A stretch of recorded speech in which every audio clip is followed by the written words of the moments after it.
Just last year I was arrested for panhandling because I was on the corner with the sign, nowhere to go. I mean, I didn't have nothing. All I had was the clothes on my back. When I first met Dewayne, which was about a year ago, he was sleeping outside just about every night. On the nights that he was sleeping inside, he was in a shelter. He was spending a lot of time in detox, a lot of time in the emergency room, a lot of time in ambulances. I've been sleeping under the bridge down there next to Petro, the one they just built the dock at. I was homeless. I had to walk everywhere. I'd get up at like 4 a.m. because I'd have to walk an hour and a half to be at Labor Master by 5:30 to try to get work. Some nights I'd stay at the homeless shelter, some nights I'd sleep outside. I didn't have a driver's license. Didn't really have any hope. I'd given up. Lisa was my significant other. I mean, she was different about anybody I've ever been with. She was my best friend and everything. We relapsed one time over Thanksgiving. We were sitting there having some drinks. Child Services came in, called the police. Police came, handcuffed us, charged us with felony child neglect, took the kid away. Lisa had a heart attack in the jail cell. They brought her body back, but she was brain dead. The doctor said she died from broken heart syndrome. Once you lose everything, you lose hope. I mean, one little relapse for 3 days and I lost my kid over it. And really, I want my son back. That's the most important thing. I got out of jail and I went on a bad drunk. I'd pass out on the sidewalk and wake up in the emergency room. She'd be standing over me. When I picked him off of the street a few times, where he just responded with this, "I can't believe that you came here." And that's what people need. They need connection to the community. They need just somebody that's going to be there.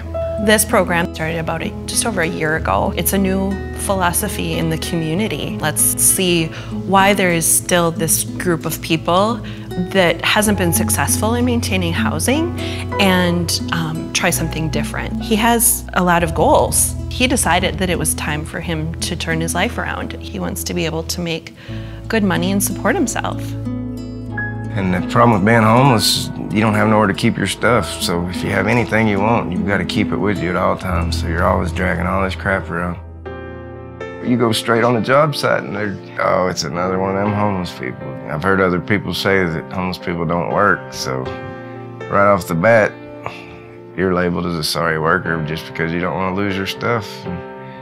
It makes for a bad day at work because they treat you differently. Just having a home base just to put your stuff up so you can go start living to try to get a life back, I mean, is a big help. He's able to think about what happens next. His basic needs are met, and so he can kind of move up and pursue some other things. I mean, like with Amber's organization, they're going to get you housing. I mean, they get in the car, let's go look at places. We're serious. It helps a lot having somebody that believes in you, you know? He lost everything, and he was able to reframe it in his own way and figure out how he's going to continue to strive as a person and move forward. Doing everything I can to get my kid back. Completed treatment, I took parenting classes, got a full-time job. I mean, if you mean inspiration, there's so many times I pull my phone out and look at his pictures or video I do have. I imagine me and him over in Florida playing. When he's a little bigger, going to the park. Us going and playing tennis and football, baseball, going camping with him. It was just how good it felt to come home from work and him come running up and want me to pick him up and hold him. I mean, most people, they talk about what they want to do, but there's no reason you can't just do it, you know? So, I mean, I'm going to go back to school and get my law degree. He was accepted into a 2-year college, and he'll be doing his liberal studies there, and then transferring once he's complete. In half a year, look how far I've came. It all started from housing, you know, home base.